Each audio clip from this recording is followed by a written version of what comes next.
Penchons-nous maintenant sur les recherches de Marie-Josée Toulouse, qui représente la Faculté des sciences et de génie. Elle s'intéresse à la détection des virus dans l'air, c'est-à-dire l'aérovirologie. Marie-Josée Toulouse, bonjour. Bonjour.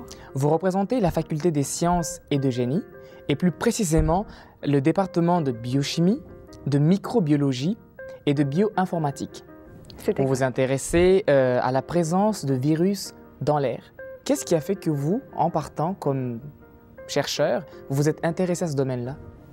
En fait, je me suis intéressée à ce domaine-là parce que c'est un domaine qui est nouveau. Il y a beaucoup de créativité dans ce domaine, donc au niveau des méthodes, des outils utilisés en laboratoire. Et c'est aussi un domaine qui va toucher à plusieurs autres domaines, en fait. Finalement, vous vous intéressez à la présence de virus dans l'air. C'est exact.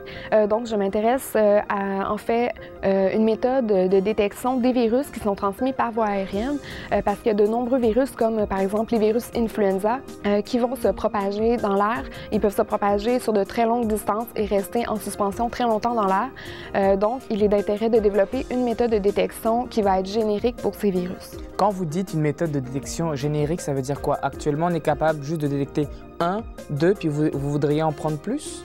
En fait, les méthodes actuelles de détection des virus permettent de détecter spécifiquement certains virus, mais il n'existe aucune méthode qui permet de détecter une panoplie de virus en un seul essai. Finalement, l'avantage de la méthode que vous souhaiteriez avoir en place, ça serait quoi? Donc, nous, on souhaite avoir une méthode de détection générique des virus qui va nous permettre de savoir si oui ou non il y a un danger d'être exposé à des virus présents dans l'air. Donc, c'est une méthode qui va cibler plusieurs virus à la fois. Comment est-ce que vous travaillez concrètement?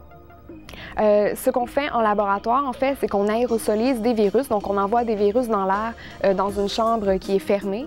Et par la suite, on va échantillonner ces virus avec un appareil qui va en fait collecter toutes les petites particules dans l'air et les récolter, par exemple, dans un liquide ou sur un filtre.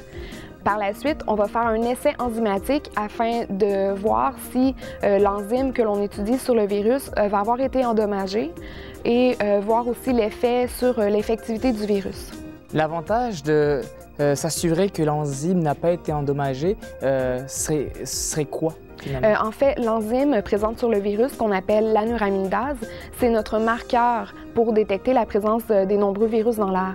Donc, on veut s'assurer que les processus d'aérosolisation des virus, donc lorsqu'on les envoie dans l'air, et les processus d'échantillonnage, lorsqu'on les collecte, ne vont pas endommager l'enzyme.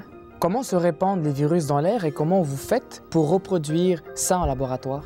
Donc, la façon dont les virus se répandent dans l'air, c'est en étant aérosolisés.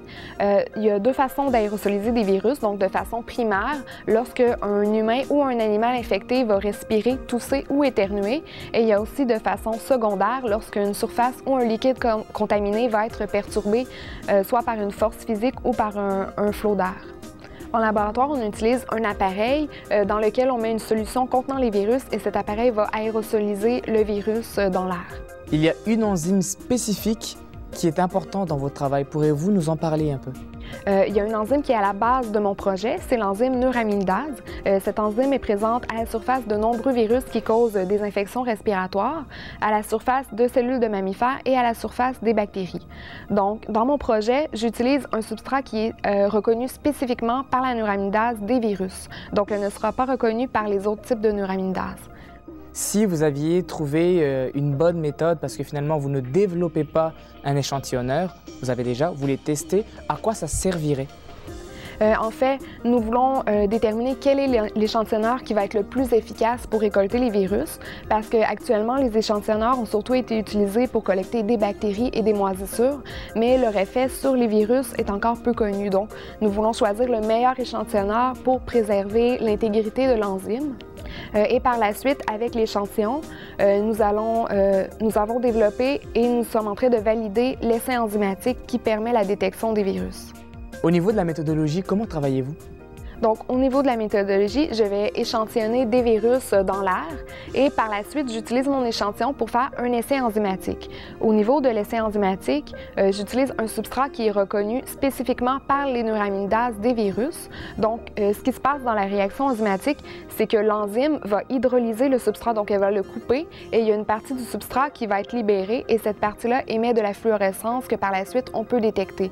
Et c'est lorsqu'on détecte de la fluorescence qu'on sait qu'il y a des virus présents. Moi, j'effectue ma maîtrise à l'Institut universitaire de cardiologie et de pneumologie de Québec et comme il y a de nombreux pneumologues, ils sont intéressés à des méthodes de détection des virus dans l'air parce que les virus que nous pouvons détecter avec l'essai enzymatique qui est développé et validé sont des virus qui causent beaucoup d'infections respiratoires comme les virus influenza, para-influenza. Donc, c'est d'intérêt, en fait, pour les médecins et les autres chercheurs d'être en mesure de détecter ces virus dans l'air. Concrètement, qu'est-ce que ça peut changer pour nos concitoyens qui sont touchés par ces virus-là? En fait, ultimement, dans le projet, nous voulons développer avec nos collaborateurs de l'Université de Waterloo un appareil qui va permettre la détection des virus dans l'air. Donc, au niveau de l'appareil, l'essai enzymatique que nous avons développé va être miniaturisé et intégré dans un petit dispositif portatif qui pourra être apporté sur le terrain. Donc, ce dispositif pourra être utilisé dans les hôpitaux, par exemple, dans les salles d'urgence, ou encore dans des bâtiments agricoles où il y a l'élevage d'animaux qui peuvent eux aussi être infectés par des virus transmis par voie aérienne. Quels seraient les avantages de l'outil que vous êtes en train de développer? Donc, l'avantage du dispositif que nos collaborateurs développent, c'est que ce dispositif va pouvoir être apporté sur le terrain. Donc, les personnes qui vont effectuer l'essai enzymatique n'auront pas à apporter les échantillons en laboratoire. Donc, ça va pouvoir se faire sur place et nous aurons une réponse en 3 minutes. Et donc, éventuellement, l'impact que va avoir ce dispositif, c'est que ça va permettre de détecter si oui ou non il y a une menace virale et si oui, ça va permettre de prendre des mesures préventives pour ne pas qu'il y ait de transmission des virus. Donc, ça pourrait prévenir des épidémies, des pandémies et être utilisé en fait comme une méthode de surveillance. En adaptant en fait vos recherches, est-ce que vous serez capable de toucher à d'autres virus que ceux que vous étudiez déjà en ce moment? Oui, tout à fait. En fait, le substrat qu'on utilise est reconnu par les enzymes neuraminidase. Malheureusement, l'enzyme neuraminidase n'est pas présente à la surface de tous les virus qui existent. C'est présent à la surface de nombreux virus qui causent des infections respiratoires, mais en utilisant un substrat différent, il serait possible que ce substrat soit reconnu par une autre enzyme présente chez de nombreux autres virus. Donc, il serait possible d'adapter notre méthode de détection pour reconnaître en fait différents groupes de virus. Vers où dirigez-vous votre carrière? Suite à ma maîtrise, en mai 2013, je vais commencer un doctorat et par la suite, j'aimerais aller effectuer un postdoctorat à l'étranger et éventuellement, dans de nombreuses années, j'aimerais être professeur-chercheur à l'université. Marie-Josée Toulouse, merci. Merci.